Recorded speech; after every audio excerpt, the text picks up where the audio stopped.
Bem, pessoal, minha gente, estou de volta. Havia certo tempo, né? Havia um certo tempo que eu não gravava. Hoje eu estou de volta, né? O vídeo hoje vai ser muito objetivo, né? Eu vou procurar não arrodear muito, nem ficar escolhendo palavras, né? Vou ser muito direto. Uma breve apresentação, né? Como passar para mestrado em Universidade Federal? Primeiro, né, a minha experiência, né, fazendo mestrado. Eu moro em João Pessoa, né, na cidade de João Pessoa, no estado da Paraíba. Portanto, eu fiz mestrado na Universidade Federal da Paraíba, mais especificamente no Núcleo de Direitos Humanos, que é vinculado ao CCHLA. Né? E, a partir das experiências que eu tive, do processo seletivo até o fato de da defesa do meu mestrado, eu vou dizer como é essa experiência e o que eu posso estar passando para vocês, né, que querem percorrer esse mesmo caminho. Eu vou procurar estar ensinando a vocês aqui o caminho das pedras, né, para facilitar a vida de vocês e vocês também puderem ingressar num mestrado em Universidade Federal. Então, como passar para mestrado em Universidade Federal? E vale a pena fazer mestrado? Né? Então, vamos lá. A primeira pergunta: como passar para mestrado em Universidade Federal? Então, como foram meus passos? Bem, foi o seguinte: meus primeiros passos para ingresso na UFPB, para passar para o processo seletivo, aconteceu da seguinte maneira. Antes mesmo de eu me formar, né, eu já sonhava em fazer, né, mestrado. Então eu ficava olhando os editais, principalmente quando eu estava ali chegando na etapa de fazer a monografia, né? Eu comecei a olhar que foi a partir do 8º período, né? Eu comecei a olhar os editais de seleção de mestrado do CCJ, que é o Centro de Ciências Jurídicas da Universidade Federal da Paraíba. Eu comecei a olhar os editais anteriores, né? Fui estudando, analisando os editais anteriores. Lá eu via referências de livros, vi o que as pessoas estudavam para entrar no mestrado, né? E vi quais os livros que as pessoas liam. Então, eu olhei os editais anteriores na área de concentração de mestrados relacionados a direito na nossa Universidade Federal. E o que eu vi? Eu vi que havia duas áreas, área de direitos humanos e área de direito econômico. Então, seu primeiro passo vai ser olhar os editais de onde você pretende, qual a universidade federal que você pretende fazer o mestrado. Então, você vai olhar os editais anteriores e vai ver quais são as áreas de concentração. No meu caso, lá no CCJ, existia duas áreas de concentração, que era na área de direitos humanos e na área de direito econômico. Como a minha paixão sempre foi mais para o lado de direitos humanos, então eu não tive dúvida, não pensei nem duas vezes e escolhi direitos humanos. Né? E a partir dessa escolha, eu comecei a me preparar. Então eu escolhi direitos humanos. Fiz a minha monografia já pensando em um dia fazer mestrado naquela área que eu estava escrevendo minha monografia.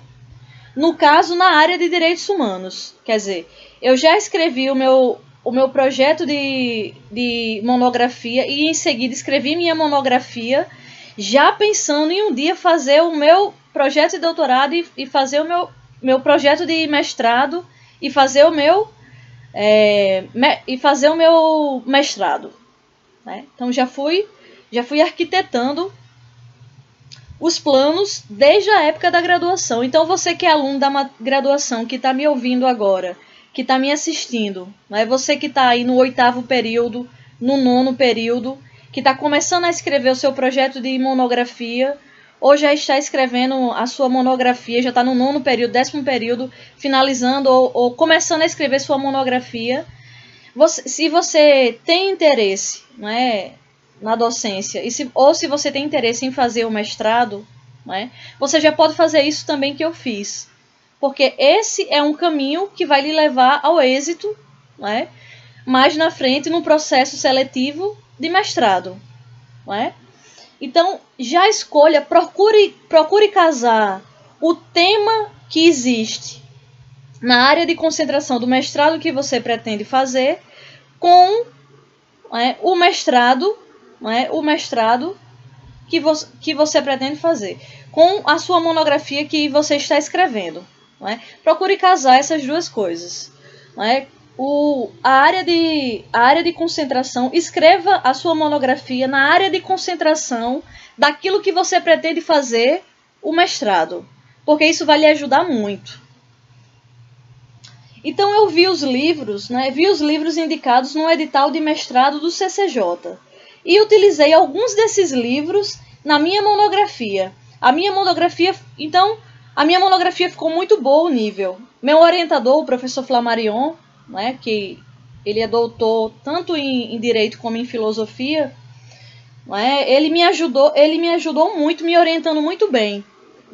Eu usei ótimas bibliografias, porque eu parti de bibliografias de livros indicados no edital de mestrado do CCJ, na área de Direitos Humanos. Alguns daqueles livros eu usei, na minha monografia, e assim isso foi me dando familiaridade com o tema de Direitos Humanos, que era a área de concentração que eu escolhi. Então foi esse meu primeiro passo. Então eu defendi minha monografia de fim de curso de Direito com nota máxima. Tirei 10. E recebi muitos elogios. Fui trabalhar no escritório de advocacia e eu ficava em casa estudando para concurso. Assim que eu terminei, que eu peguei minha carteira da OAB, eu fui logo chamada para trabalhar no escritório de advocacia que tem aqui em João Pessoa, um grande escritório. Aí eu ficava comprando doutrinas e estudando para concurso. Comprando livros de doutrinas e estudando para concurso. No entanto, não gostei do ritmo do escritório. Não gostei. Não gostei do trabalho. De trabalhar em um grande escritório. Pelo menos aquele trabalho que eu estava exercendo, eu não gostei. Claro que o fato de eu não ter gostado não tem nada a ver com o escritório nem com as pessoas do escritório. É apenas eu vi que aquilo dali não era para mim. Eu podia me desenvolver mais. Eu podia alcançar algo melhor. E aquilo dali não era para mim. Então eu pedi para sair. Eu pedi para sair. Com 6 meses eu pedi para sair. Foi bom que deu tempo de eu comprar bastante livros, bastante doutrinas, e ficar com bastante livros, tanto para estudos, leituras na área de doutrina, como também livros pessoais, que eu gosto, leituras que eu gosto de fazer. Investi muitos em livros com o dinheiro que eu recebia lá. Então foi isso. Então antes mesmo, eu estava tão confiante de que eu ia fazer a seleção de mestrado e que um dia eu ia passar na seleção de mestrado, que antes mesmo de me submeter ao processo seletivo e passar, antes mesmo eu pedi para sair. Vou pedir para sair. Saí porque não gostei. E quando foi um mês, saiu o edital. Quando foi um mês, saiu o edital de mestrado. Esse edital de mestrado que saiu não foi o do CCJ, de Centro de Ciências Jurídicas, que eu vinha acompanhando os editais anteriores. Foi um edital do Núcleo de Direitos Humanos, que também fica na Universidade Federal da Paraíba. Porque foi um conselho que eu recebi de um ex-namorado meu. Na época a gente conversava sobre esses assuntos de estudos, e ele me disse, olha, já que você tem interesse em direitos humanos, você devia olhar também no Núcleo de Direitos Humanos, porque direitos humanos não existe somente... O mestrado não existe somente no Centro de Ciências Jurídicas.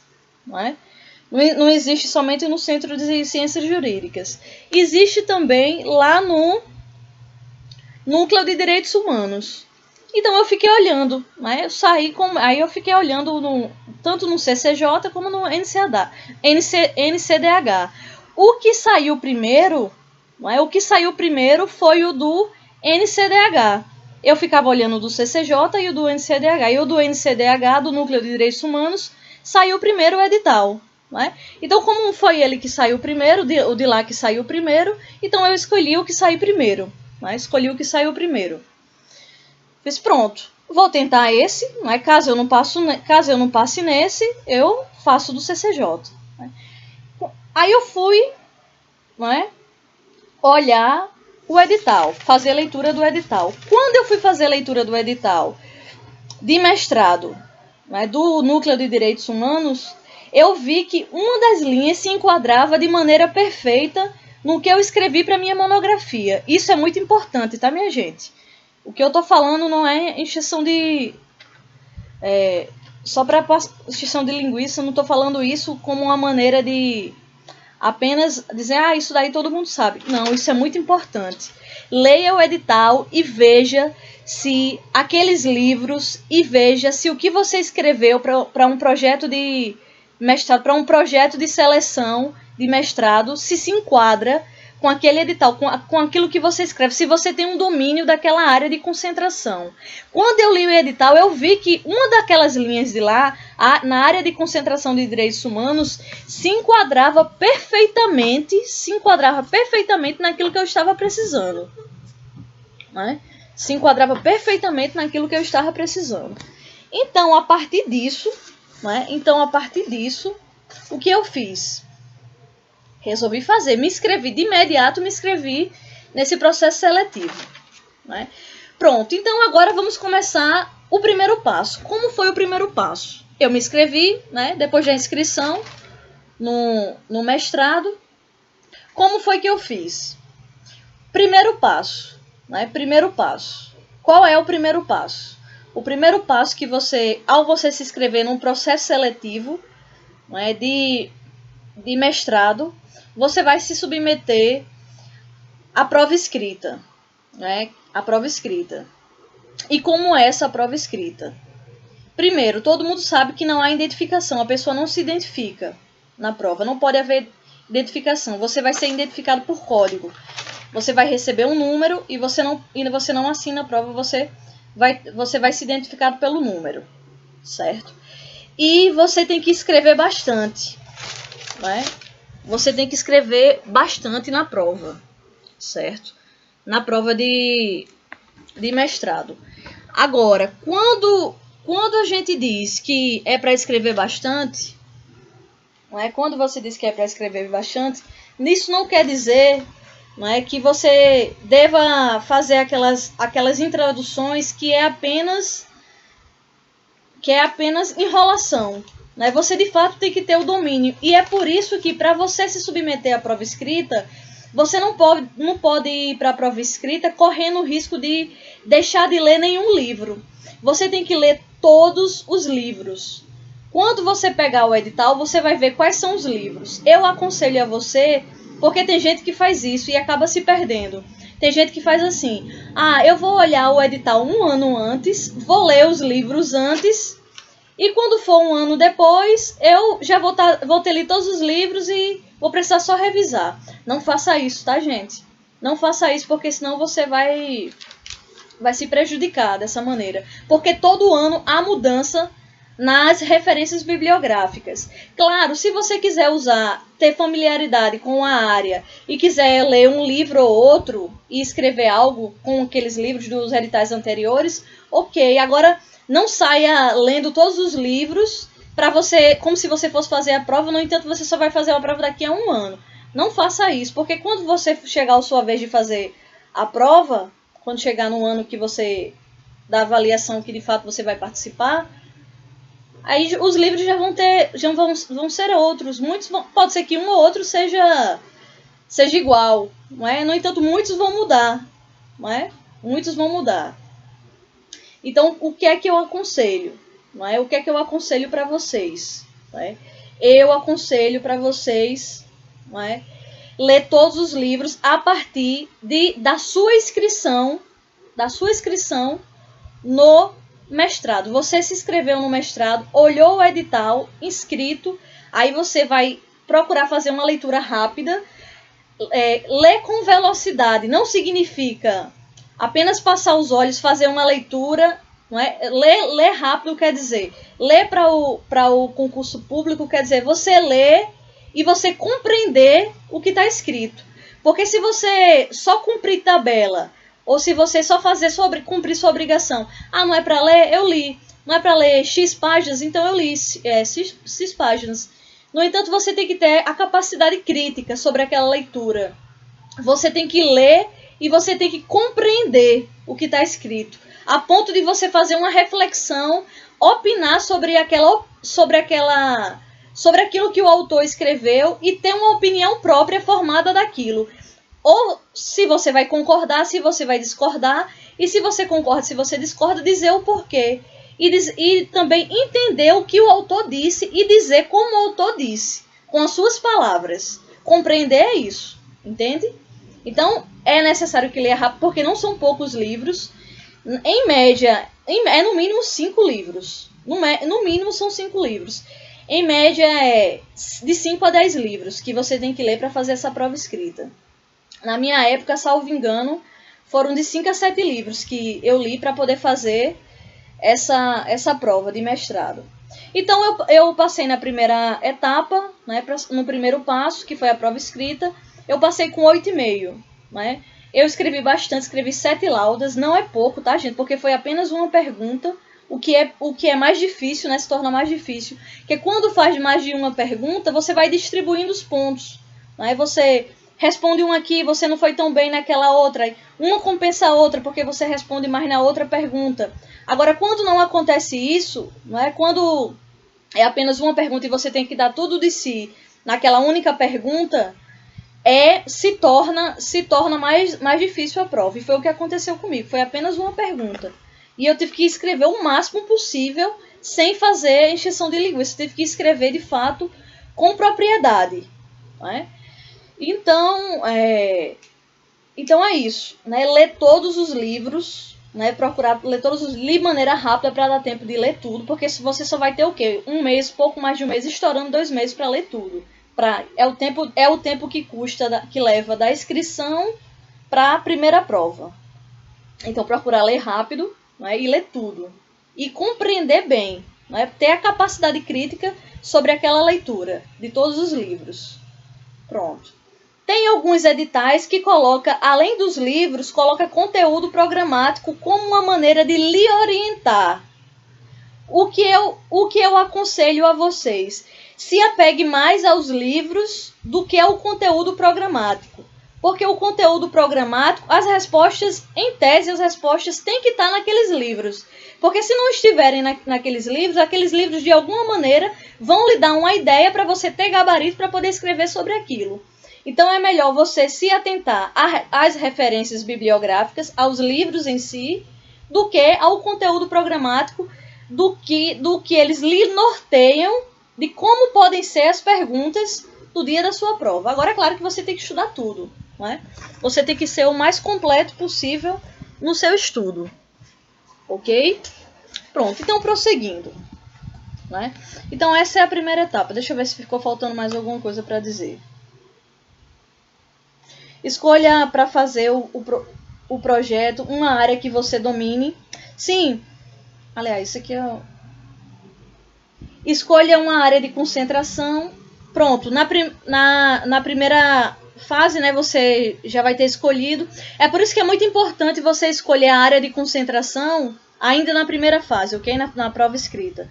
É muito importante você escolher uma área de concentração que você goste, né, que você tenha familiaridade, porque você tem que escrever bastante e quanto mais familiaridade você tiver com aquele tema, não é? Mais você vai escrever sobre aquele determinado assunto com propriedade. Escolha uma linha e veja se o que você escreve tem a ver com aquela linha. Escolha a linha em que vai concorrer. Leia todos os livros recomendados para a sua área de concentração.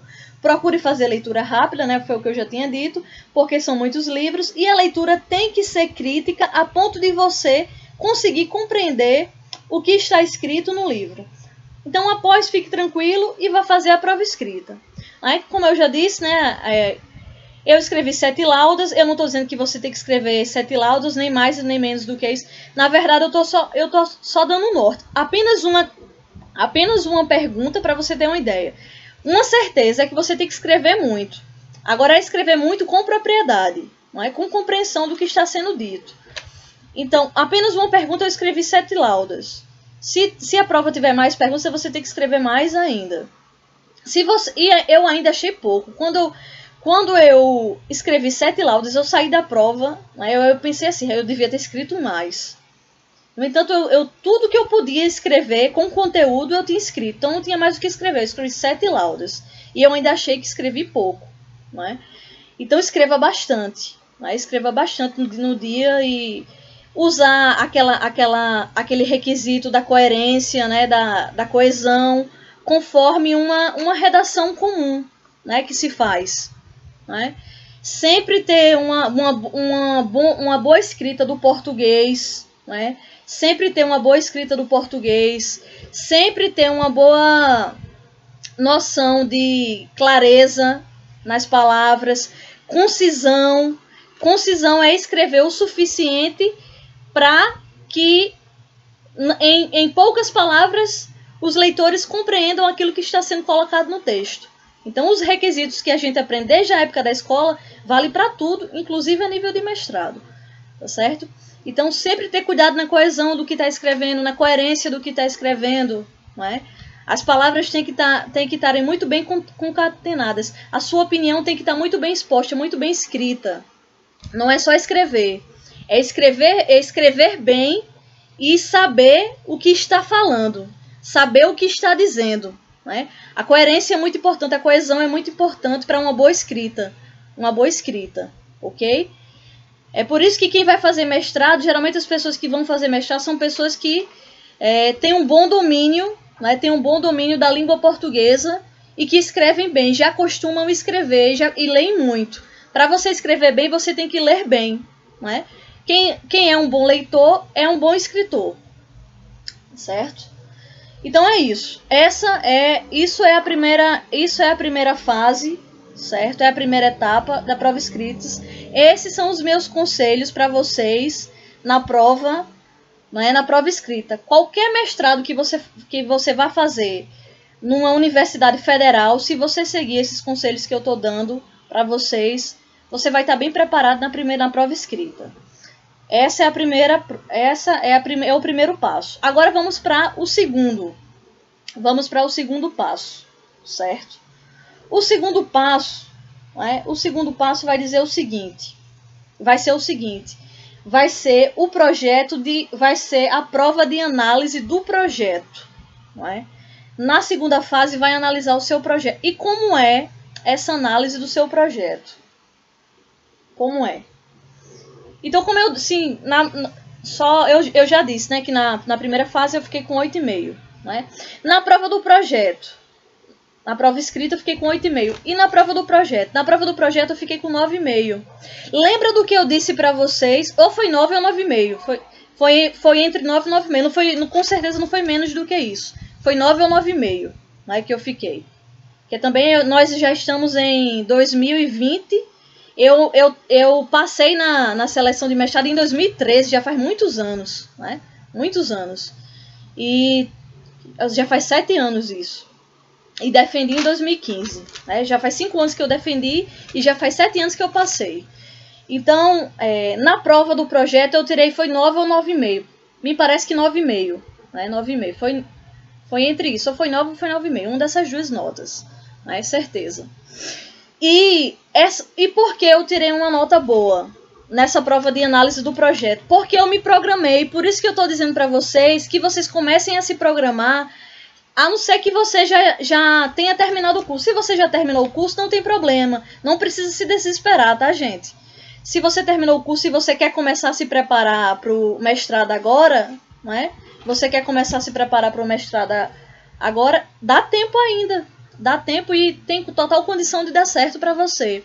No entanto, se você ainda não começou a sua monografia e você quer fazer isso que eu fiz, vai ser perfeito, porque tende a você talvez tenha até mais chance de conseguir êxito. Entende? É por isso que eu estou dando não é, mostrando esse caminho das pedras para vocês. Né? Então, na segunda etapa, não é, que é a prova de análise do projeto, você deve escolher para fazer o projeto uma área que você domine. Não é? Escolha uma área que você domine. Por isso que eu resolvi transformar minha monografia num projeto para a seleção do mestrado. Então, o que eu fiz? Eu peguei a minha monografia, não é? Aproveitei como eu não tinha publicado minha monografia, apenas tinha deixado na biblioteca de lá, né? Tinha feito aquela questão de depositar na biblioteca de onde eu estudei. Eu vim de uma universidade privada, muito embora eu tenha estudado numa universidade privada, eu estudei no Centro João Pessoa, Centro Universitário de João Pessoa, que é o UNIP. Né? Muito embora eu tenha estudado numa universidade privada, eu passei, né, para fazer mestrado numa universidade federal. Então, você que está vindo de uma universidade privada, não desanime que você é capaz também de entrar numa universidade federal, né? E não pagar o seu mestrado, ter a oportunidade de estudar de graça. Né? E então, continuando, peguei a minha monografia, não é? Resumi a minha monografia, transformei a minha monografia num projeto de seleção de mestrado. Pronto. Né? E aí, outra dica que eu dou aqui, né? Submeta o seu projeto de seleção de mestrado para processo seletivo de mestrado, o seu projeto para processo seletivo de mestrado, submeta para uma pessoa que seja especializada na correção de regras da ABNT e de português. Mesmo que você seja um gênio do português, né, submeta para que uma pessoa avalie, porque é muito importante que uma terceira pessoa olhe, porque você pode ser um gênio do português, no entanto, todo mundo erra alguma coisa de português, todo mundo erra, certo? E é muito importante que uma terceira pessoa faça essa revisão, até pelo cansaço que a gente escreve tanto, e às vezes pode acontecer uma regrinha errada ou outra da BNT, ou mesmo às vezes pode acontecer um erro uma falha de português. Então pague, certo? Pague para uma pessoa fazer. Se você conseguir uma pessoa que faça de graça para você, melhor ainda. É muito difícil você conseguir uma pessoa que faça de graça, porque geralmente é um trabalho meio chatinho, né? Não é qualquer pessoa que vai querer fazer esse trabalho. Então você vai ter que pagar para uma pessoa fazer, né? A correção da ABNT, né? E a questão das regras, de verificar as regras do português. Isso daí são os caminhos das pedras, ok, gente? Eu tô mostrando para vocês, assim, uma maneira de vocês não sofrerem nesse período de estudos, né? Até o êxito, né, dentro do mestrado. Pronto, então deposite o seu projeto no tempo indicado no edital, né? Atentar aos prazos, né? Depositar o projeto no tempo que o edital mandar, né?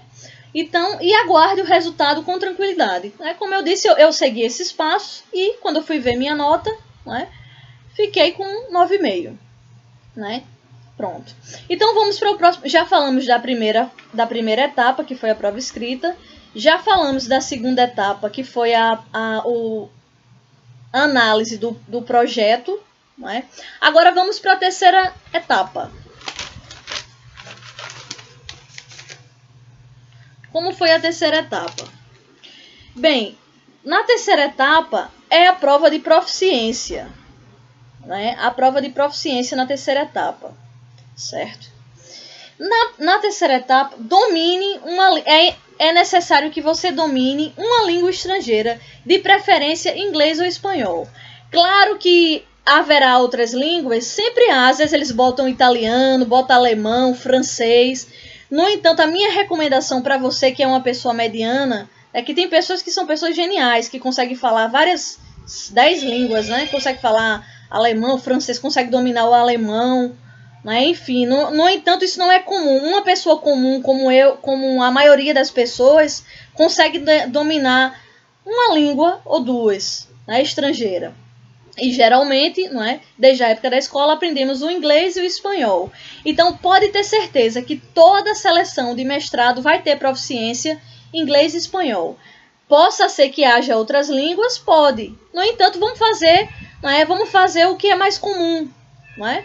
A não ser que você seja muito bom em uma determinada língua e na hora que abrir a seleção você prefira fazer em outra língua. Claro que aí vai depender da sua escolha. No entanto, se você não domina de maneira extraordinária língua nenhuma, você sabe apenas o básico das línguas, então eu recomendo que você se aprimore ou no espanhol ou no inglês, ou nos dois ao mesmo tempo, né? Porque a nível de doutorado você vai precisar das duas línguas, do inglês e do espanhol. No entanto, no mestrado você vai precisar apenas de uma língua, ou inglês ou espanhol, ou outra língua. Então, no entanto, eu aconselho uma dessas duas línguas, ou essas duas línguas, ok? Então, como foi que eu fiz? Alguns processos seletivos sim, isso aí eu já disse. Se matricule meses antes no curso de língua e estude pelo menos o nível básico. Para antes da prova, você estar bem preparado. Foi isso que eu fiz. Lembra que eu disse que na época eu estava no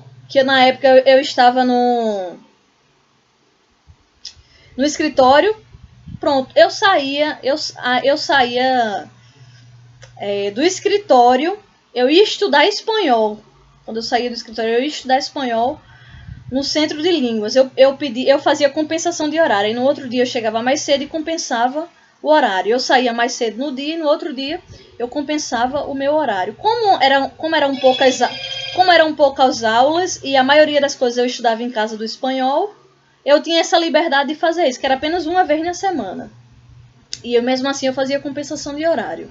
Então, 6 meses antes de me submeter a me inscrever no processo seletivo de mestrado e fazer essas etapas da prova, 6 meses antes eu me inscrevi no curso de línguas em espanhol, mesmo eu já tinha o domínio do nível básico. No entanto, é necessário que você reforce esse conhecimento. E eu reforcei o conhecimento estudando. Eu estudei no Centro de Línguas. O Centro de Línguas daqui de João Pessoa é uma escola mais barata, não é? Para que, se você não quer gastar muito dinheiro, estudando nesses cursos de idiomas que são muito caros, né? Pague uma escola mais barata, um centro de língua mais barato, né? E aí você pode pagar por semestre. Um semestre e você compra os livros, né? Paga o semestre, que é um valor assim irrisório, um valor simbólico, e você estuda todo um semestre. Eu estudei 6 meses e aí eu já me senti preparada para fazer, né, essa prova de proficiência. E aí foi quando eu me inscrevi num processo seletivo. Então, passei na primeira fase, passei na segunda. Na terceira fase, né, fiz a prova muito tranquila,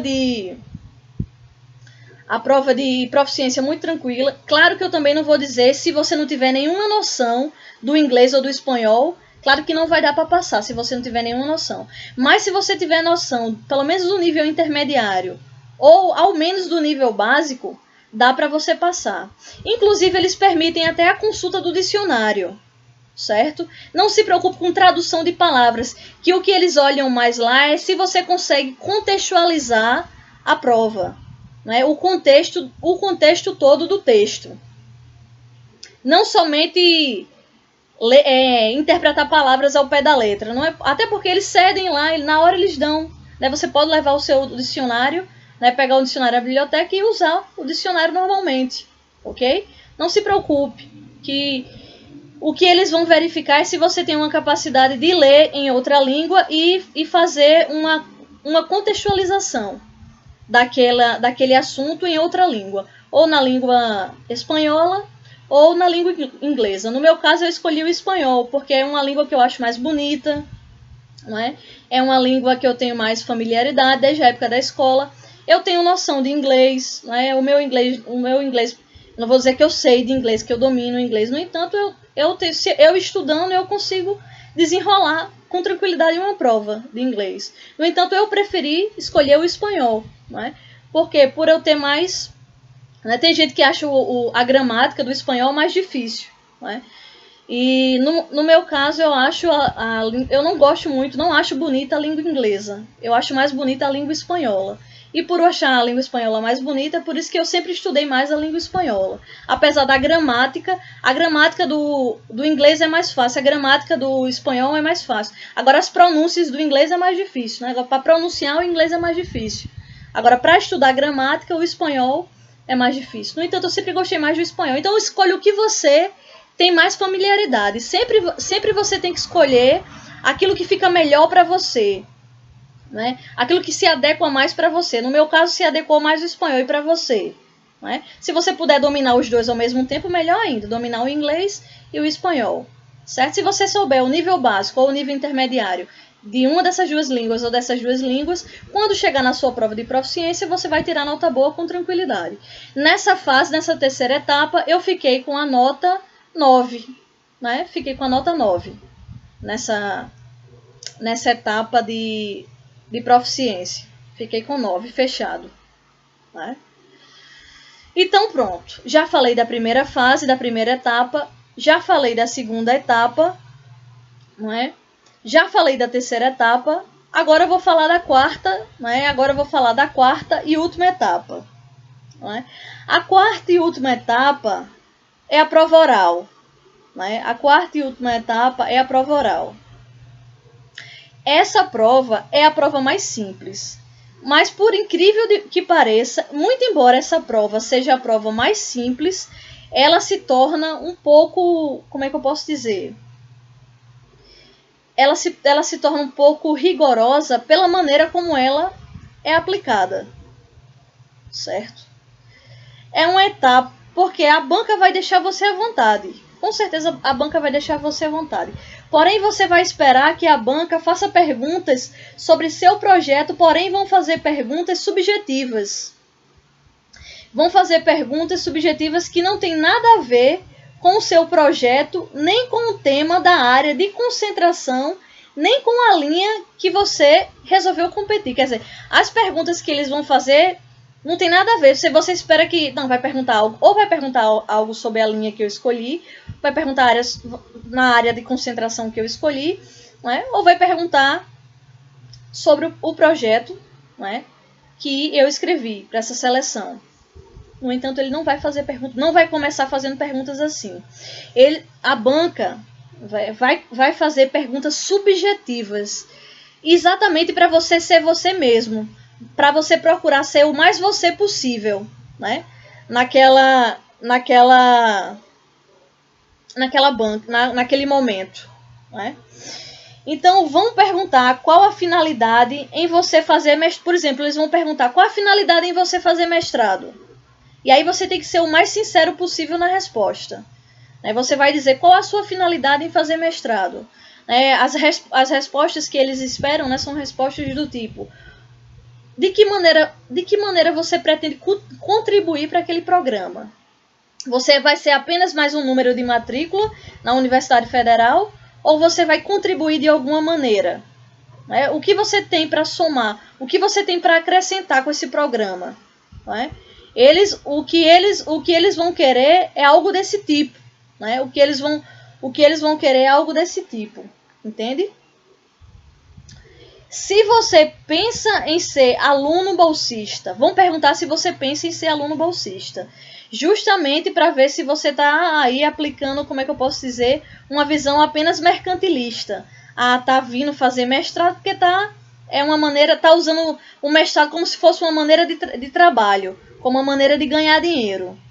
Quer usar o mestrado como maneira de ganhar dinheiro. Cuidado com a resposta, tá, gente? Porque se você disser que você está ali apenas por causa da bolsa, que eu acho difícil alguém ter a cara de pau na frente de uma banca de dizer que está fazendo mestrado somente por causa da bolsa, é muito importante que você deixe claro para os professores da banca que você tem condições de se manter fazendo mestrado somente estudando. Olha, eu sou uma profissional, no meu caso, né? Eu disse, olha, eu sou uma profissional, eu sou advogada, né? No entanto, eu quero estudar, eu estou aqui porque eu quero estudar, porque eu quero me aprimorar no conhecimento estrito sensu. Eu tenho condições, né? Eu tenho como me bancar, eu tenho quem me banque, eu tenho como estudar, né, para fazer esse mestrado. Eu não preciso da bolsa. Agora, claro, se eu puder ficar com bolsa, vai ser bom, vai. No entanto, a finalidade de eu estar fazendo mestrado não é essa, né? Pronto, é muito importante que você estabeleça isso, porque se eles forem pensar que você está somente atrás de bolsa, dificilmente isso vai afetar a sua nota na prova oral. E vão perguntar se a bolsa da CAPES ou CNPq é o que mais lhe atrai em fazer mestrado. E aí você vai dizer, né, se é isso que mais lhe atrai ou quais os aspectos que mais lhe atraem no mestrado. E apenas por último, depois que eles fizerem uma série de perguntas pessoais, uma série de perguntas subjetivas, apenas por último é que eles vão pedir para você relacionar em poucas palavras o seu projeto, né, com a linha área de concentração que está competindo. Pronto, foi isso que aconteceu comigo. Não é? Foi isso que aconteceu comigo. Eu fui muito bem nas perguntas subjetivas, né? Eu deixei bem claro que o meu critério para fazer mestrado era um critério de conhecimento, era um critério de aprofundamento, né? Por visar a docência, por visar o aprimoramento da minha carreira como advogada, por visar a questão do aprimoramento do conhecimento estrito sensu. Nisso aí eu me saí muito bem nas respostas. Na hora de eu responder, né, de relacionar a área de concentração que eu escolhi, a linha que eu escolhi, né, do processo seletivo que eu estava fazendo, em poucas palavras, eu não falei em poucas palavras. Eu acabei falando demais do meu projeto de mestrado. Eu já me sentia já escrevendo a minha dissertação de mestrado. E aí eu falei muito, né? E não é necessário que você fale muito. Fale do seu projeto de seleção para mestrado em poucas palavras, certo? Que a banca vai entender, vai sentir, né? E vai te avaliar. Eu acabei ficando nessa etapa com 7,5, né? Foi com 7 ou foi 7,5 nessa etapa. Tenho certeza que foi uma dessas, ou foi 7 ou foi 7,5. Tenho certeza que foi uma dessas duas notas, né? Graças a Deus atingi o percentual mínimo, né? Que o percentual mínimo era 7, né? Atingi o percentual mínimo. Eles gostaram de me terem me avaliado de maneira oral. No entanto, não é, nessa questão de ser concisa nas palavras, com relação ao meu projeto, como eu estava na ânsia, né? De mostrar, de vender a minha ideia, né? Como é que eu posso dizer assim? De poder, né, falar sobre aquilo que eu estava escrevendo. Me empolguei, né? Me empolguei e acabei falando, me estendendo demais na minha fala. Né? E eles aí, né, pediram até, né, que resumisse e que já era o suficiente. Então eu aconselho para vocês, além de vocês terem cuidado nas respostas subjetivas, não falar muito. Na hora que eles mandarem vocês falarem, deem respostas o mais sucinta possíveis, né? E o mais objetivas possíveis, e de maneira que dê para a banca compreender, que dê para você falar um pouco do que você está escrevendo e a sua finalidade de alcançar em poucas linhas aquilo sobre o qual você escreve, as suas hipóteses que você levantou, as soluções que você traz ali no seu projeto. Pronto. Então essas são as minhas dicas para são 4 fases, né? O mestrado numa federal, você vai se submeter a estas 4 fases. E eu mostrei a vocês aqui todo o caminho das pedras. Mostrei o caminho da primeira etapa, mostrei o caminho da segunda etapa, mostrei o caminho da terceira etapa e mostrei o caminho da quarta etapa. Prova escrita, prova de análise do projeto, prova de proficiência e prova, né, oral. Ok? Então é isso. Né? Eu consegui fazer o mestrado de maneira bastante segura, de maneira tranquila, e passei de primeira, o que eu me surpreendi. Né? Eu fiz até para arriscar. Fiz, olha, se eu não passar aqui, eu vou tentar no CCJ no final do ano. Foi logo no começo do ano que eu peguei essa seleção de processo de seletivo para mestrado. E acabou dando certo, passei de primeira, deu super certo, por quê? Porque eu me programei desde a época da faculdade, como eu disse a vocês. E eu sugiro para vocês que façam isso também. Já quando vocês forem aluno de graduação, já pensem num mestrado. Já pensem no mestrado, porque isso é importante para vocês. Tá bem, gente? Peça ajuda aos seus professores, ao seu orientador de monografia, que com certeza a coisa que mais os professores gostam de fazer é ajudar um aluno esforçado, né? Ajudar um aluno que se empenha em crescer na vida, né? Que quer fazer mestrado, doutorado, pós-doutorado, um aluno que tem bastante vontade de crescer na vida. Todo professor gosta na graduação gosta de ajudar alunos assim. Então vocês, e procurem também olhar os editais anteriores. É muito importante olhar os editais anteriores e já ter familiaridade com as referências bibliográficas da sua área de concentração de mestrado que você escolher. Tá bem? Então você seguindo esses passos daí, eu tenho certeza que vai dar super certo para você também e você vai conseguir ingressar na Universidade Federal para fazer o mestrado. Então, finalizando isso, né? Vamos agora para a pergunta que não quer calar. Tá, Luana, você ensinou o caminho das pedras, né? Você ensinou o caminho das pedras, mas aí eu te pergunto, né? Você tem a experiência passou pelo mestrado, você tem a experiência de que passou pelo mestrado, mas eu te pergunto, você está há 5 anos com o seu mestrado concluso, né? Você defendeu o seu mestrado, sim, defendi em 2015, obtive o título, né, normalmente, e a pergunta que não quer calar, vale a pena fazer mestrado? Vale a pena fazer mestrado? O que é que você acha? Você acha que vale a pena fazer mestrado? Então, eu vou falar aqui de maneira bem objetiva. Eu não quero ser assim, falar da minha realidade, porque cada pessoa é uma realidade, tá, gente? Talvez aquilo que sirva para mim, talvez aquilo que seja sucesso para mim, talvez para você não seja sucesso, né? E talvez aquilo que seja sucesso para você, para mim, talvez não seja sucesso, né? Então vamos partir daqui, certo? Desse pressuposto. No entanto, por critérios objetivos, no contexto geral, dentro do mercado de trabalho e dentro da vida acadêmica, eu vou dizer a vocês da minha experiência e vocês veem se está de acordo com o que vocês pensam ou não, né? Ou se pelo menos isso que eu vou falar para vocês, né? Se vocês vão poder aproveitar de alguma maneira como forma de ter uma experiência a partir da minha experiência.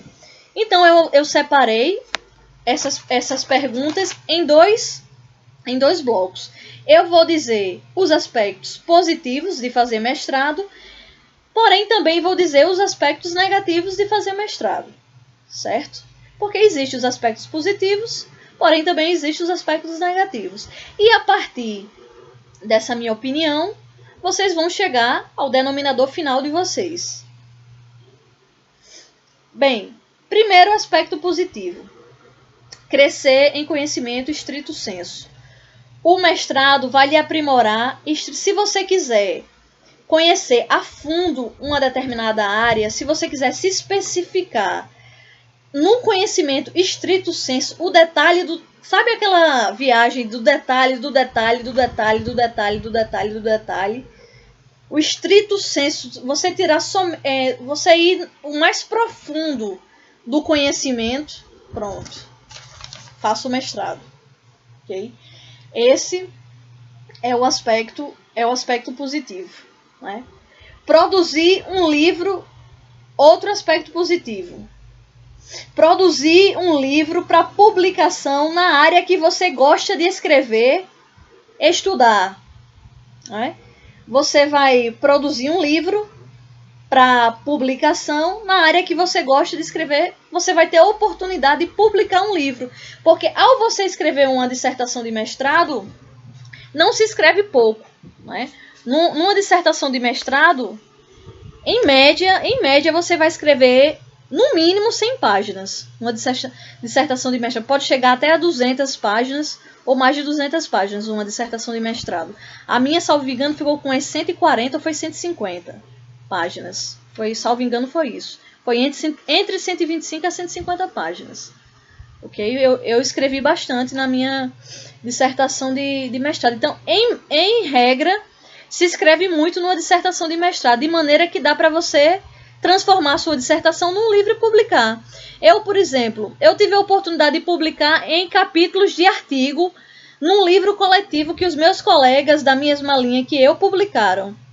No entanto, eu fiz questão. Eu me apeguei tanto à minha dissertação que eu não permiti publicar com os meus colegas. Eu podia já ter publicado na forma de artigos. Mas eu pensei assim, pode demorar o tempo que for. No entanto, eu vou gastar mais dinheiro. É um pouco caro para publicar um livro. No entanto, vale a pena, né? Porque o suor do seu conhecimento vale a pena. Então, eu faço questão de publicar a minha dissertação na forma de um livro, somente com o meu nome. Para ter um livro só meu. E você pode fazer isso também, né? Quando você terminar o seu mestrado, você vai e publica a sua dissertação, né? Com um livro para você, com o seu nome, né? Ou, se você preferir, se você não for como eu e gostar de publicar com outros colegas, você pode reunir seus colegas, escolher uns 2, 3 ou 2 capítulos, escolher um capítulo, o melhor capítulo da sua dissertação e publicar com colegas num livro coletivo. Né? Você pode fazer isso também, ou seja, você vai ter aparato suficiente, instrumento suficiente para publicação, né? Que é uma boa. Né? No meu caso, vai custar um pouco mais caro, no entanto, às vezes a gente gasta dinheiro com tanta besteira, né? Gasta dinheiro com tecnologia, gasta dinheiro com viagens, com tanta bobagem. Por que não gastar dinheiro com a publicação de um livro? Né? Uma coisa que vai ficar para a posteridade, vai ficar para a vida toda. É importante. Né? Então, a próxima etapa: conhecer professores incríveis e trocar conhecimentos com eles. Olha, no mestrado você com certeza você vai conhecer professores incríveis. Né? Professores incríveis. Onde eu fiz mestrado, não tenho do que reclamar. Todos os professores onde eu fiz mestrado, professores maravilhosos. Né? Professores maravilhosos, com uma bagagem de conhecimento, né? Incontestável. Uma bagagem de conhecimento incontestável, que deixaram, né, com certeza uma marca registrada de conhecimento, né, e que nos qualificou a ponto de escrever melhor sobre aquela determinada matéria. Os debates que a gente participa, os seminários que a gente participa, a troca de ideias, a troca de conhecimento é muito enriquecedor. Né? É muito enriquecedor isso que os professores de mestrado fazem por nós. E se você souber ter aproveito disso, você vai ver o quanto é interessante essa troca, né, de conhecimentos de você enquanto aluno de mestrado e os professores que estão ali, né, dando aula a nível de mestrado. Conhecer colegas de turma também muito bem preparados e trocar conhecimentos com eles. Não são só os professores que são muito bem preparados. Até porque um processo seletivo de mestrado não é fácil de entrar. Então, a seleção que é feita nos programas é uma seleção muito bem feita. Então, vai passar os melhores, né? Quem vai passar são os melhores. Então, pode ter certeza que você vai conhecer pessoas ali incríveis, tanto os professores como os colegas, né? Os colegas de linhas que vai estar na mesma linha que vocês, e até os das outras linhas, que vai ter disciplina que você vai pagar somente com o pessoal da sua linha. E vai ter disciplina que você vai pagar com pessoas que não é da mesma linha que você. Vai haver essa inter-relação. O mestrado da gente era tão assim, troca de ideias, que o mestrado da gente, uma professora lá até brincava, dizia que o nosso mestrado não é nem interdisciplinar, é transdisciplinar. De tanto de tantas áreas relacionadas que tem. Você vai aprender... Eu fiz a área de Direitos Humanos, mestrado em Direitos Humanos, Cidadania e Políticas Públicas, mas eu aprendi com todas as áreas, né? Eu aprendi com diversas áreas, aprendi com pessoas de histórias, aprendi com pessoas de geografia, aprendi com pessoas de jornalismo, aprendi com pessoas da área de saúde, de enfermagem, quer dizer, tinham pessoas de diversas áreas, né? Deixando ali a sua bagagem de conhecimento lá no nosso mestrado transdisciplinar do Núcleo de Direitos Humanos. Cada pessoa que contribuía, justamente por causa que não é somente interdisciplinar o mestrado de lá, é transdisciplinar. Não é? Então, a capacidade que você tem de relacionar os temas com várias questões que estão acontecendo no Brasil e no mundo é muito grande, e os professores nos permitem isso ainda mais. E os nossos colegas, os debates com os nossos colegas, a troca de ideias com os nossos colegas de turma, que são pessoas muito bem preparadas também, isso só faz acrescentar a nossa escrita na dissertação. Então, esse é mais um aspecto positivo.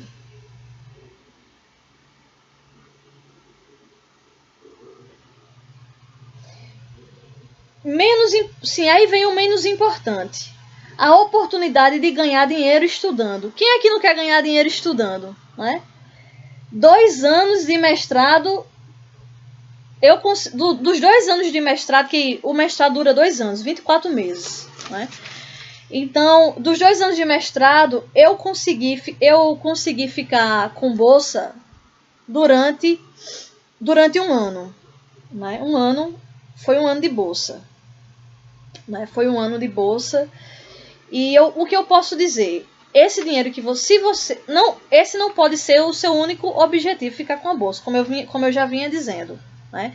No entanto, se você ficar com a bolsa, aproveite bem sua bolsa. Porque tem gente que pega o dinheiro da bolsa e vai gastar com coisas que não estão nem muito relacionadas ao mestrado. Vai viajar, vai ficar curtindo festas. Tudo bem, a não ser que você queira fazer uma viagem no final de semana ou outro, então você quer viajar justamente para poder aprimorar a sua dissertação, que tem gente que faz viagens para poder fazer coletas. Tem gente do meu mestrado, por exemplo, que foi para São Paulo, teve gente que foi para outro país, não é?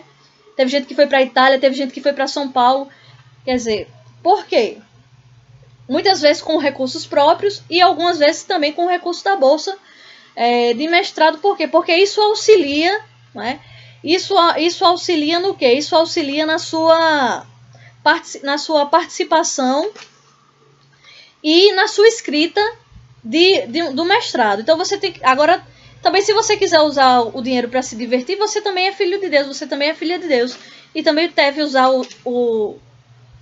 a bolsa do mestrado para lazer. Mas procure comprar livros. Né? O governo está investindo em você como aluno de mestrado. Então pegue esse dinheiro, né? E faça valer aquilo que o governo está investindo em você. Uma bolsa de mestrado, na minha época, era 1.500. Agora deve ter subido um pouco mais esse valor, né? Deve estar aí na casa dos seus 1.700, 1.800, vamos dizer. Na minha época era 1.500. Ninguém vai ficar ganhando, aqui para nós, né, gente? Ninguém vai ficar ganhando R$1.500. No entanto, ajuda muito, né? Ajuda muito, com certeza. Sim, procurar também investir na sua saúde mental. Porque quem não tem plano de saúde, né? Quando você tiver com a bolsa de mestrado, procure pagar consultas para você, se você precisar de um acompanhamento com psicólogo, se você precisar de um acompanhamento com psiquiatra, porque a pós-graduação afeta, não é? Afeta o seu psicológico. Você vai estar usando a sua mente de maneira inesgotável. Muitas vezes você vai viver situação de isolamento, você vai estar em casa dentro de um quarto escrevendo. Não é? Você não vai estar, nem toda hora você vai estar podendo receber convites de colegas, ou de um namorado, do marido, ou da família, para poder passear. Tem hora que você vai ter que abdicar da sua vida social, e tudo isso aí afeta a sua questão psicológica. Não é? Então, você pega o dinheiro da bolsa, se você ficar com a bolsa é boa? Não é? A bolsa é interessante. Não é? Você pode usar esse dinheiro para cuidar da sua saúde mental, você pode usar para fazer uma viagem, para fazer coletas de estudo e escrever melhor na sua dissertação, né? Uma pesquisa fora do país ou até mesmo fora do estado, né, que você mora. em outra universidade federal. Então, quer dizer, tem várias maneiras de você utilizar o dinheiro. Pegar o dinheiro para poder comprar bastante livros para você escrever, ter mais gabarito para você escrever a sua dissertação. E também usar o dinheiro, você pode usar o dinheiro para suas coisas pessoais, né? Você pode usar o dinheiro para comprar um notebook, coisas que você gosta de tecnologia. Para você ter uma ideia, a minha bolsa, eu fiz tanto bom uso da minha bolsa que eu consegui até ajudar a comprar o nosso primeiro carro daqui de casa, né? O nosso primeiro carro daqui de casa, eu usei o dinheiro, um ano de prestação, eu paguei com o dinheiro da bolsa. Quer dizer, eu fui bastante econômica. Eu consegui usar tanto para bons livros. Eu comprei muitos livros. A minha mini biblioteca, a maioria da minha mini biblioteca, a maioria dos livros é da época da minha bolsa de mestrado que eu comprei. Eu não deixei de investir o dinheiro da bolsa nos livros, né? Investi na minha saúde mental, né? Pagava plano de saúde, eu ia para as consultas, que eu precisei de consultas com psicólogo, precisei de acompanhamento, gastei com a minha saúde mental e de quebra, não é? Ainda foi o suficiente para comprar um carro, não é? Um carro para eu poder me deslocar e poder estar fazendo as visitas à Universidade Federal quando era necessário, né? Eu ir para a Universidade Federal. Claro que eu não paguei o carro todo com o dinheiro da bolsa. No entanto, deu para pagar, né, por um ano, né?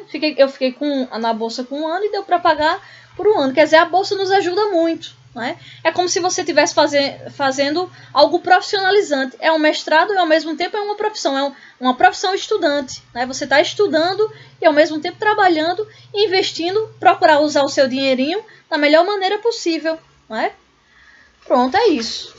Certo? Então, mais um aspecto positivo, o fato de você ter a chance de ficar com a bolsa. Mais uma vez, lembrando, não é certeza. Você pode muito bem ser um aluno de universidade federal e acabar não ficando com bolsa, né? No entanto, pode acontecer de você ser contemplado com a bolsa? Pode.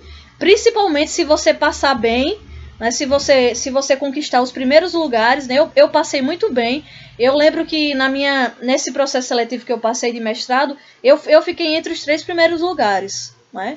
Eu passei com notas muito boas e as minhas notas, né? O meu CRE, durante o mestrado, eu só tirava nota boa. Minhas notas eram muito boas. Então, tudo isso, todo esse contexto, me ajudou a ter bolsa. Não pense que lá vão levar em consideração o critério socioeconômico, ok, gente? Que para ter direito à bolsa não tem nada a ver com o critério socioeconômico. Uma pessoa mais pobre e uma pessoa rica do mestrado, uma pessoa mais pobre pode ficar sem bolsa e uma pessoa mais rica, contanto que seja mais qualificada, tire melhores notas, pode até ficar com bolsa. O que vai fazer você ficar com bolsa na CAPES? Primeiro, você ter sorte, porque são poucas bolsas. Em segundo lugar, a questão das notas, as questões das notas. Aí você tem que ter boas notas, tanto no processo seletivo que você ingressou no mestrado, como você tem que ter boas notas nas disciplinas. Pronto, então é mais um aspecto positivo. Se você conseguir ficar com bolsa, você vai ter o privilégio de estudar ganhando dinheiro.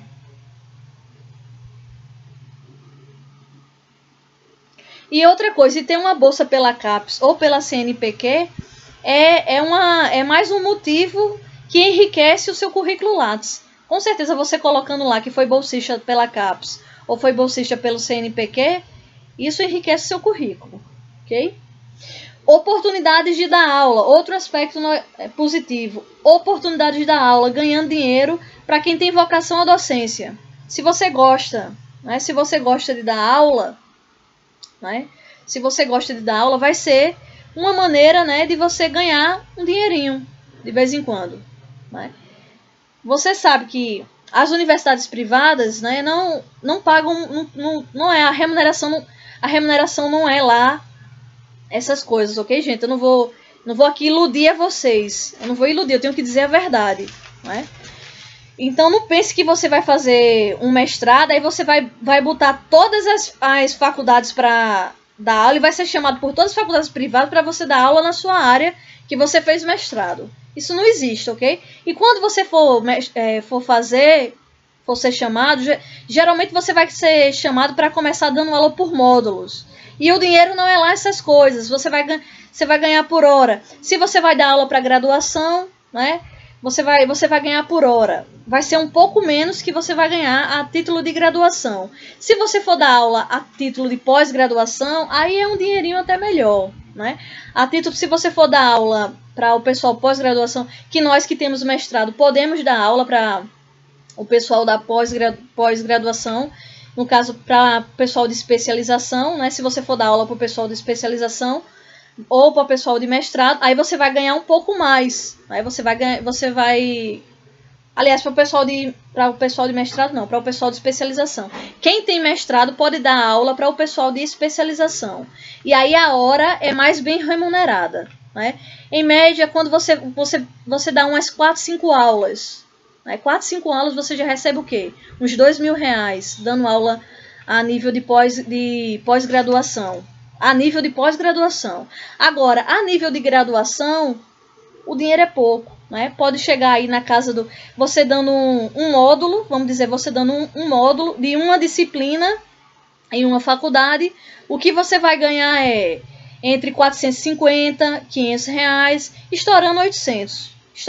Estourando 800, se você for dar aula, umas 4, 5 aulas por módulo, a nível de graduação. A hora mais bem remunerada é a hora que a pessoa que tem mestrado, né, dá aula para pós-graduação. Agora, é claro que é interessante, tanto você ganhar dinheiro.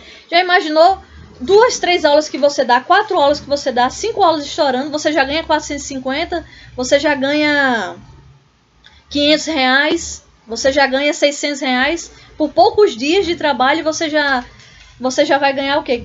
R$400, R$500, R$600, R$800. Claro que vale a pena, claro que compensa, né? E se você for dar a nível de pós-graduação, aí que compensa muito mais, né? Compensa muito mais porque você vai ganhar aí seus R$2.000, seus R$3.000, estourando R$3.000, né? Quem dá aula a nível de pós-graduação, para o pessoal da especialização. Eu já tive a experiência de dar aula tanto a graduação e, graças a Deus, já tive a experiência de dar aula também ao pessoal da especialização. Bom, oportunidade de fazer estágio docência. Isso é uma oportunidade muito boa. Se você fizer mestrado e tiver interesse em se tornar professora de universitário, faça o estágio docência. Não é obrigatório, ok? Não é obrigatório. No entanto, eu recomendo que se você tem o sonho de chegar à docência, passe pelo estágio docência. Faça o estágio docência, porque você só tem a ganhar com isso. Eu fiz o estágio docência, a minha professora, né, de estágio docência, eu olhando ela fazer, aprendi muito, né? Eu já aprendia como aluna dela, sentada assistindo as aulas. Imagina a gente ao lado dela, dando aula junto com ela.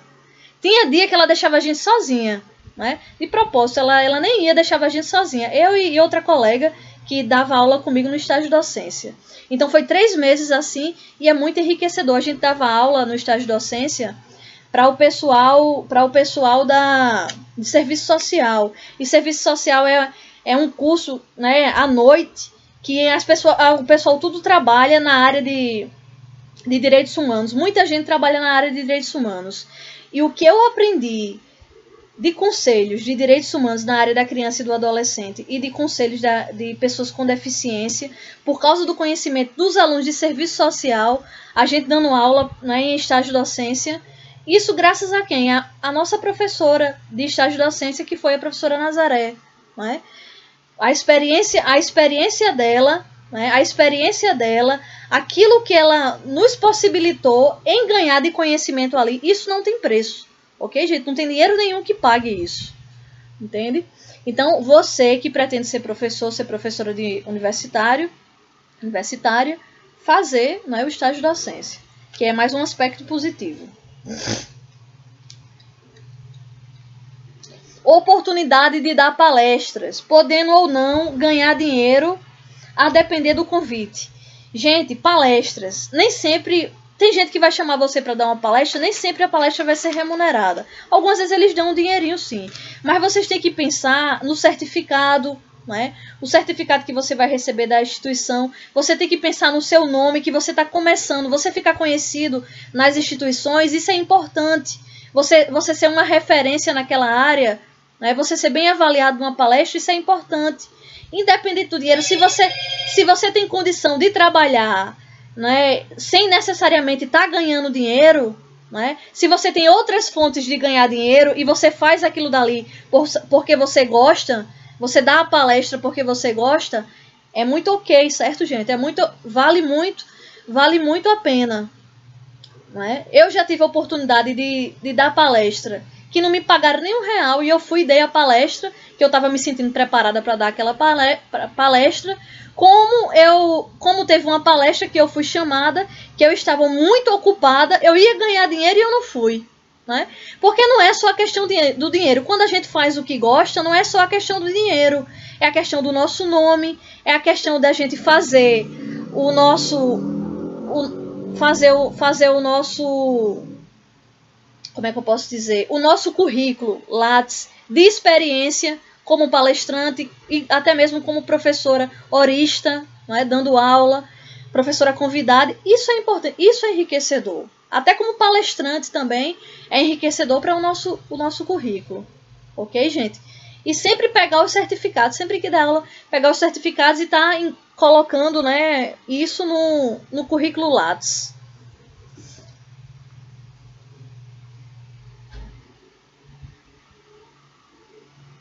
Oportunidade de melhorar sua classificação geral em concurso público. Se houver prova de títulos em concursos de nível superior. Pronto, outro aspecto positivo. Esse é um aspecto super positivo. Né? Por exemplo, se você é concurseiro, né? Se você é concurseiro doente, que tem gente que é concurseiro doente, que não quer perder tempo fazendo mestrado. Tudo bem. Se você é concurseiro doente não quer, e acha que mestrado é perda de tempo, ok, nem vá fazer o mestrado. Agora, se você quer gastar um pouco de tempo num conhecimento estrito sensu, saiba que você se tiver prova de título, nesse seu concurso que você vai fazer de nível superior, você, na prova de título, pode subir. Né? Você pode subir a sua posição, né? Você pode subir a sua posição na prova de títulos, desde que você faça concurso de nível superior, ok? De nível médio não, de nível superior. Concurso de nível superior tem prova de título e aí você vai conseguir subir, né, a sua posição pelo fato de você ter mestrado, ok? Isso é mais um aspecto positivo. E também, por último, mais um aspecto positivo, aumentar seu salário no mercado de trabalho para iniciativa privada ou para quem se tornar servidor público. Por exemplo, você trabalha numa empresa privada e você é uma pessoa que tem mestrado. Algumas instituições, não são todas, ok? Mas algumas instituições privadas, algumas instituições da iniciativa privada privilegia, não é, as pessoas que melhor se capacitaram e melhora o salário dessas pessoas ou dão cargos com remuneração melhores, certo? E além disso, o servidor público, você que é servidor público, tem o plano de carga e carreira, né, do seu concurso que você passou. Você passou num concurso, certo? Se você passar num concurso público, além de servir para a prova de título, né, quando você submeter o concurso, após que você se tornar servidor público, o seu salário vai melhorar também. Né? Mesmo que você esteja no curso que... mesmo que você tenha passado num cargo que seja de nível médio, o fato de você fazer mestrado, seu salário pode aumentar. Não é? E se você estiver no nível superior, aí que vai aumentar mais ainda. Não é? Quer dizer, tanto para a pessoa que trabalha na iniciativa privada, Como para o servidor público tem esse aspecto, né, positivo, né, de aumentar o salário, né? Pronto, então esses foram os aspectos positivos. Ok? Estou balançando muito porque meu notebook está em cima das minhas pernas. No entanto, eu estou evitando tremer com o notebook para a imagem não ficar balançada e comprometer o áudio de vocês. Né? Bem, agora vamos para os aspectos negativos. Os aspectos negativos, eu vou começar sendo o mais sincera possível. Escrever dói. Né? Essa é uma frase que todo mundo que escreve já ouviu falar. Não é? Escrever dói. Tenha paciência. Não é? Tenha paciência quando você passar no processo seletivo de mestrado. Procure se isolar um pouco. Esquecer sua vida social e escrever bastante. Não é?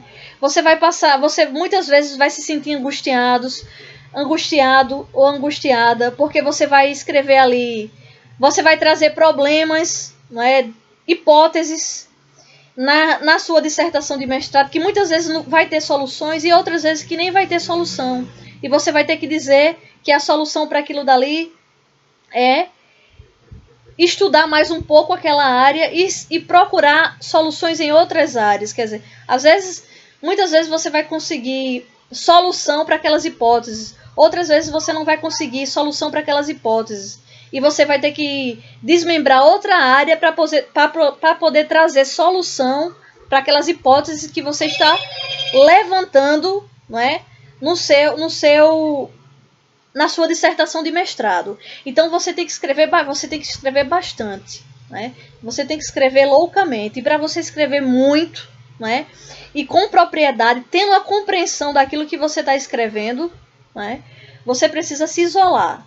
E é por isso que escrever dói, que é um momento só seu, você e Deus. É você e Deus e a sua dissertação. Né? Você tem que encarar um pouco a solidão, né? E tem que se doar a esse ato da escrita, sabendo que é um processo doloroso, mas que dessas dores vai nascer uma coisa muito bonita, que é a sua dissertação. Eu dizia que era o meu filho, né? É como se você estivesse parindo, né? Você vai acompanhando uma gestação, né? Uma gestação aí de 24 meses, que quando chega no final, né, você coloca seu filho para fora, né? No final você coloca seu filho para fora, ou a sua filha, ou seu filho, que no caso é a dissertação, e aí você tem todo o carinho pelaquilo que você fez, que você tirou do seu próprio ventre, que você tirou da sua própria cabeça, né?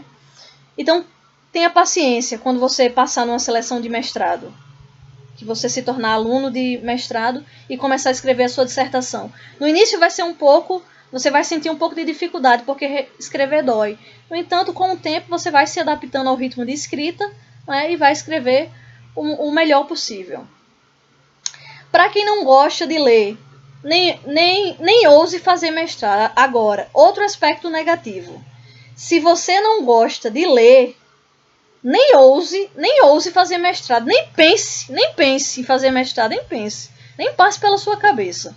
Né? Isso é um aspecto negativo. Uma pessoa que não gosta de ler, resolver fazer mestrado. Porque durante o mestrado o que você mais vai fazer é ler livros. Nem sempre pessoas com mestrado vão conseguir contrato em faculdades para dar aula. Portanto, este não pode ser seu único objetivo. Porque as pessoas ficam pensando que é assim, né? Ah, eu vou fazer um mestrado e agora eu vou ficar rica. Eu vou dar aula em todas as universidades particulares da minha cidade. Se tudo que for compatível ao horário, eu vou dar aula agora. Onde eu deixar meu currículo, porque eu estudei mestrado na Universidade Federal, agora eu vou dar aula em todo canto. Não é assim, ok, gente? Às vezes você não vai conseguir nenhum contrato em uma universidade privada. Claro que tem gente que vai ter sorte, né? Vai se submeter a processos seletivos, a pessoa vai estar bem preparada, vai passar, né, em processos seletivos em universidades privadas. No entanto, está o funil, né, até os melhores, o funil dos melhores, está complicado de se conseguir certos contratos em universidades privadas.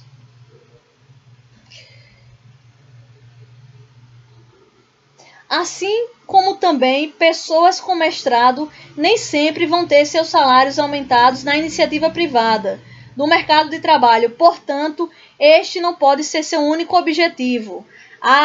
Eu trabalho numa empresa tal, a minha empresa é uma grande empresa.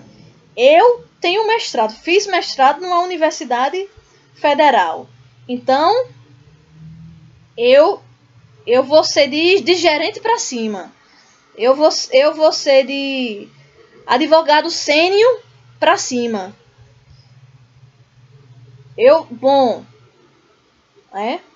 Olha, nem sempre, tá, gente? Nem sempre. Eu vou ser de diretor da empresa de diretor jurídico da empresa para cima. Olha, nem sempre, tá, gente? Nem sempre. Não vá pensar que você, por ter o seu mestrado, vai depender da sua relação com as pessoas, do seu conhecimento. Se você tem muito conhecimento na área em que você estuda, na área em que você trabalha, o seu mestrado ajuda. No entanto, nem sempre vai garantir que você tenha, né, um reconhecimento daquele seu mestrado, né, como título de melhorar a sua remuneração enquanto profissional. O mestrado não é uma mágica. Claro que vai melhorar, vai lhe qualificar e vai melhorar o seu nome no mercado de trabalho, vai. No entanto, não é do dia para a noite que isso vai acontecer. Aos poucos você vai fazendo, né, ali a sua qualificação e o seu melhoramento no mercado de trabalho. As oportunidades podem acontecer, como também as oportunidades podem não acontecer. E aí você vai ter que criar outras fontes de oportunidades para você, se essas oportunidades não acontecerem. Para quem trabalha e não é seu próprio chefe, nem é servidor público, é bem mais difícil conseguir fazer mestrado. Porque no início tem que pagar disciplinas e, se não comparecer às aulas, reprova. Tem de passar nas disciplinas e os conteúdos das disciplinas são pesados. Olha, se você trabalha numa empresa privada ou se você trabalha no escritório de advocacia que não é seu, você trabalha para os outros, num grande escritório de advocacia ou mesmo no pequeno escritório de advocacia, você trabalha para os outros. Ou então você trabalha numa grande empresa, que você trabalha 2 horários por dia, né? A chance de você fazer um mestrado é nenhuma. Né? A chance de você fazer um mestrado é nenhuma. Por quê? Porque nas universidades federais, quando você passa para um mestrado, você tem que pagar as disciplinas, né? E as disciplinas são disciplinas, não é? Que não são fáceis, né? São complexas, requer reflexões, né? Os assuntos que a gente se submete para análise, né? Nós nos submetemos, né, ao estudo de livros, né? A gente tem que resumir livros, a gente tem que dar aula, a gente tem que aplicar debates, aplicar seminários. Já como aluno, a gente tem que se submeter a tudo isso, principalmente resumos de livros. E os conteúdos desses livros são bastante densos e pesados. Você vai reprovar, né? Se você estiver se ocupando com outras funções, trabalhando na iniciativa privada 2 horários, e a não ser que você tenha muita amizade com o seu chefe, e o seu chefe libere você, né, para o seu trabalho. Porque no serviço público há o regime de compensação. Uma pessoa que trabalha 2 horários no serviço público, quando está fazendo mestrado, é liberada e depois compensa as horas. Na iniciativa privada, se você não tiver uma boa amizade com o chefe, com o pessoal do setor, nem sempre eles vão permitir, nem o regime de compensação eles não vão permitir que você saia para estudar. Você tem que dar ali os 2 horários e às vezes até 3 horários.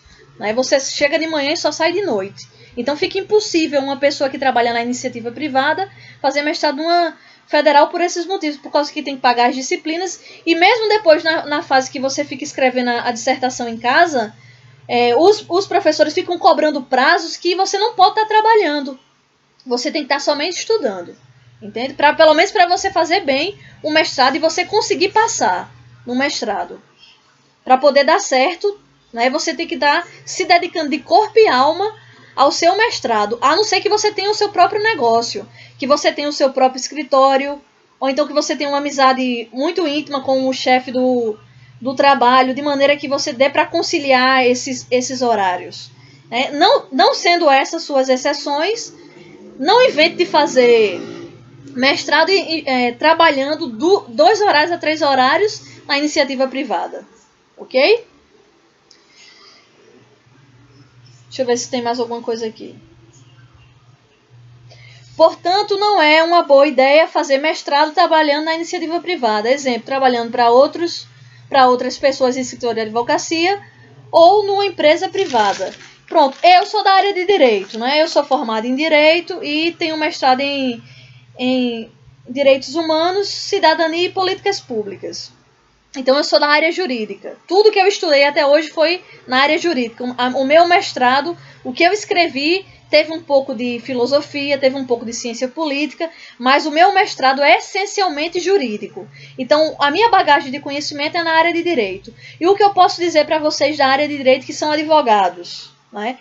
Você que pode estar me assistindo e você é advogado e está pensando em fazer, será que seria bom para mim fazer um mestrado? Mas, porém, você não pretende dar aula, você não pretende dar palestras, você só quer se qualificar enquanto advogado. O meu conselho para você, se você já tem especialização, ok. Se você não tem especialização, faça uma especialização. Né? Porque para quem é advogado e quer ganhar dinheiro, se o que você quer é ganhar dinheiro e ganhar dinheiro rápido, né? Ou ganhar dinheiro a médio prazo, e ter uma certeza de colher os frutos daquele seu trabalho, é melhor você investir e você quer ganhar dinheiro pela advocacia, então é melhor você investir numa especialização. Por exemplo, se você advoga na área de direito previdenciário, faça uma especialização na área de direito previdenciário. Se você advoga na área civil, faça uma especialização na área de direito civil. Se você advoga na área de... Né, todo mundo, por exemplo, todo mundo que advoga precisa de processo civil. Então é muito enriquecedor você fazer uma especialização na área de processo civil. Né? Para quem quer ganhar muito dinheiro com advocacia, é fazer especialização. Porque o mestrado não vai dar dinheiro ao advogado. Né? Claro que você conversar com seus clientes, você se apresentar para os seus clientes dizendo que você é uma pessoa que tem mestrado, claro que o seu cliente vai gostar disso, porque você é uma pessoa altamente capacitada, que tem até mestrado. Né? No entanto, isso não é importante. Que o que é importante na advocacia é você ganhar causas, é você escrever bem suas petições, é você defender bem o direito dos seus clientes. Né? Então, se você colocou o pé no chão, bateu o pé e disse para você mesmo, olha, eu quero lá esse negócio de estudar não sei quantos anos, o que eu quero é ganhar dinheiro. Né? O que eu quero é ganhar dinheiro com a advocacia, eu quero enricar pela advocacia. Pronto, o que eu quero agora, eu quero enricar pela advocacia.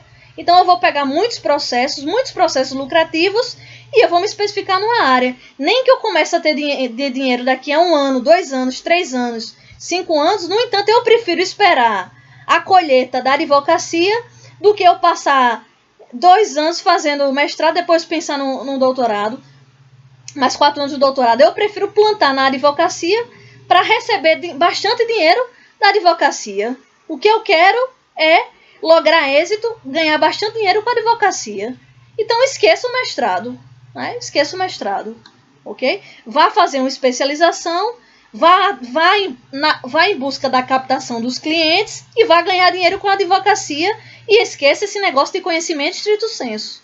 Esse é o meu conselho para você, que é advogado, que é advogada e que está nessa dúvida. Ok? Claro que você pode discordar de mim, que é o que eu disse, né? O que é sucesso para mim pode não ser sucesso para você. O que é sucesso para você pode não ser sucesso para mim. Ok? Então, não aconselho o mestrado para advogados e advogadas que estejam querendo focar apenas na advocacia, que não pretendam dar aulas, nem pretendem dar palestras. Quem quer se dedicar somente à advocacia deve fazer uma especialização, ou seja, pós-graduação lato sensu. Né? A especialização é o lato sensu, né? Lato sensu. É a pós-graduação lato sensu, a especialização. E não o estrito sensu. Exemplo, quem advoga e tem como carro-chefe o direito previdenciário, deve fazer uma especialização em direito previdenciário. Ou se você é da área administrativista, né, faça uma especialização na área do direito administrativo. Ou se você é da área civil, se você advoga na área civil, faça uma especialização na área de direito civil. Né? Para quê? Para você não perder tempo. Se você quer ganhar dinheiro em pouco tempo, em 1 ano, 2 anos, 3 anos, 4 anos, 5 anos, você quer ganhar muito dinheiro, montar seu escritório e botar pessoas para trabalhar para você, então não vá perder tempo com neguinho e neguinha, com conhecimento estrito sensu. Vá aí, ó, captar clientes, vá colocar muitos processos para frente, né? E vá correr atrás do que você mais sente que é para você aquilo que tem mais a ver com você, né?